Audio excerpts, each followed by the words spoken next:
जिसका खून न खौला वो खून नहीं पानी है, जो देश के काम न आए वो बेकार जवानी है। नमस्कार, मैं अनुष्का तिवारी आज आप सबको एक ऐसे युवा क्रांतिकारी के बारे में बताने जा रही हूँ जिसने अपने देश के लिए हंसते हंसते जान गंवा दी। आप लोगों ने बहुत से क्रांतिकारी के बारे में बहुत कुछ पढ़ा होगा, जिनमें से एक थी रानी लक्ष्मीबाई, जिन पर मैं पहले एक वीडियो बना चुकी हूँ। और अगर आपने वो वीडियो नहीं देखा है तो डिस्क्रिप्शन बॉक्स में उसकी लिंक है, आप वहाँ जाकर देख सकते हो। तो हाँ, मैं बात कर रही हूँ भारत के सबसे लोकप्रिय एवं माननीय सेनानी चंद्रशेखर आजाद की। उनका जन्म 23 जुलाई सन 1906 को मध्य प्रदेश के एक भाभरा नामक गांव में हुआ था। उनके पिता का नाम सीताराम तिवारी था और उनकी माता का नाम जगरानी देवी था। उनका एक बड़ा भाई भी था, सुखदेव। चंद्रशेखर आजाद का बचपन में पूरा नाम चंद्रशेखर तिवारी था।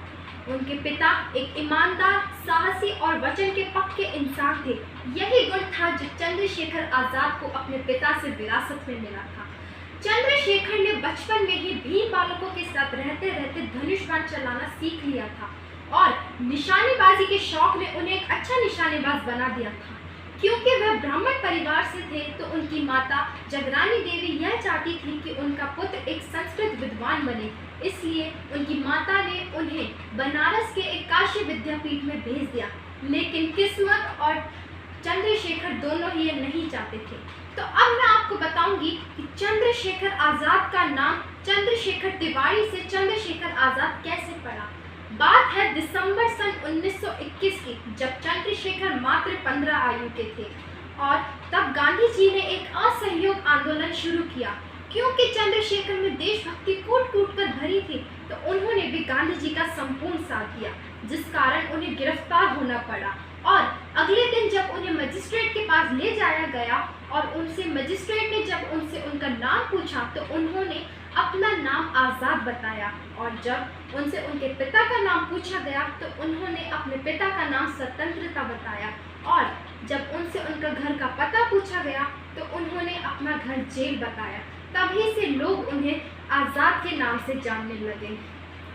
1922 में गांधी जी द्वारा असहयोग आंदोलन के बाद चंद्रशेखर आजाद बहुत ही आक्रामक हो गए थे। तभी उनकी मुलाकात एक युवा क्रांतिकारी मनमथनाथ गुप्ता से हुई। मनमथनाथ गुप्ता ने चंद्रशेखर आजाद को राम प्रसाद बिस्मिल से मिलवाया। राम प्रसाद बिस्मिल ने एक HRA यानी हिंदुस्तान रिपब्लिकन एसोसिएशन का गठन किया था और तब से ही चंद्रशेखर आजाद ने भी HRA के एक सक्रिय सदस्य बन गए थे और HRA यानी हिंदुस्तान रिपब्लिकन एसोसिएशन के लिए धन इकट्ठा करने लग गए। उनका अधिकांश फंड सरकारी लूटपाट से ही आता था। तो सन 1925 में चंद्रशेखर आजाद ने एक काकोरी कांड को अंजाम दिया। क्या था ये काकोरी कांड? यह कांड एक ऐसी घटना थी जिसने अंग्रेजी ताकत को चुनौती दी थी। इतिहास के पन्नों में यह कांड काकोरी कांड के नाम से जाना जाता है। राम प्रसाद बिस्मिल, सचिंद्रनाथ लाहिड़ी और उनके कुछ साथियों ने एक HRA यानी हिंदुस्तान रिपब्लिकन एसोसिएशन का गठन किया था और मकसद था उस गठन का हिंदुस्तान को अंग्रेजी शासन से मुक्त कराना। और इस पार्टी के लोग क्रांतिकारी गतिविधियों के लिए लूटपाट से धन इकट्ठा करते थे, जबकि डकैती से धन कम मिलता था। इसलिए उन्होंने अपनी रणनीति बदली और सरकारी खजाने को लूटने की योजना बनाई ताकि हथियार खरीद सके वह उन धन से और अंग्रेजों के खिलाफ लड़ाई को मजबूती मिल सके। 9 अगस्त 1925 को वो रात योजना के तहत 8 डाउन सहारनपुर लखनऊ पैसेंजर को काकोशी से आलमनगर के बीच में अचानक ट्रेन की चेन खींचकर ट्रेन को रोक लिया गया। राम प्रसाद बिस्मिल के नेतृत्व में चंद्रशेखर आजाद, अशफाक उल्लाह खान और राजेंद्र नाथ लाहिड़ी सहित 6 अन्य क्रांतिकारियों ने ट्रेन पर धावा बोल दिया और सरकारी खजाना लूट लिया। इस योजना में केवल 10 क्रांतिकारी ही शामिल थे, परंतु 40 से ज्यादा लोगों को गिरफ्तार किया गया। अंग्रेजों ने चंद्रशेखर आज़ाद को बहुत ढूंढा, लेकिन वह अपनी चतुराई से वह अपनी पहचान अंग्रेजों के समक्ष बहुत समय तक धोखा देते रहे। 1.5 साल तक क्रांतिकारियों पर मुकदमा चलने के बाद 22 अगस्त 1927 को फैसला सुनाया गया। इनमें से 4 को फांसी की सजा सुनाई गई और बाकियों को काला पानी की। इसके बाद राजेंद्र नाथ लाहिड़ी को 17 दिसंबर 1927 को फांसी दी गई, जबकि रामप्रसाद बिस्मिल, रोशन सिंह और अशफाक उल्लाह खान को 19 दिसंबर 1927 को फांसी की सजा दी गई। जाते जाते भी यह वीर क्रांतिकारी अंग्रेजी हुकूमत को ललकार कर गए थे।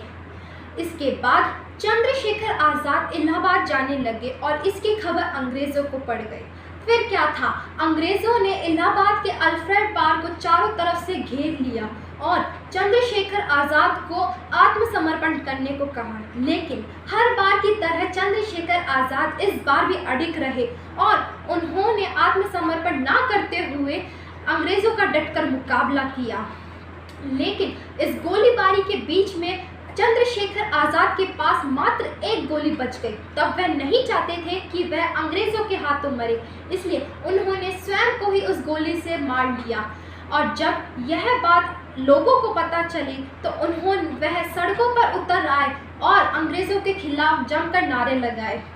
इस बीच 27 फरवरी को हमारे भारत के सबसे लोकप्रिय एवं माननीय सेनानी चंद्रशेखर आज़ाद जी शहीद हो गए।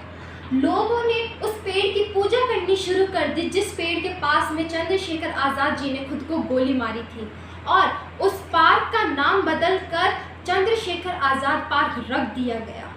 हिंदुस्तान के आज़ाद होने के बाद जिस पिस्तौल से चंद्रशेखर आज़ाद ने स्वयं को गोली मारी थी, वह पिस्तौल इलाहाबाद के एक म्यूजियम में रख दी गई है। सो फ्रेंड्स, ये थी हमारे भारत के सबसे लोकप्रिय एवं माननीय सेनानी चंद्रशेखर आज़ाद की जीवनी। हे गाइस, आई होप आप सबको वीडियो पसंद आया होगा, और अगर पसंद आया है तो जल्दी से जाके लाइक कर दो, और हो सके तो ज़्यादा से ज़्यादा शेयर करना, और मेरे चैनल को सब्सक्राइब भी कर देना। Thank you.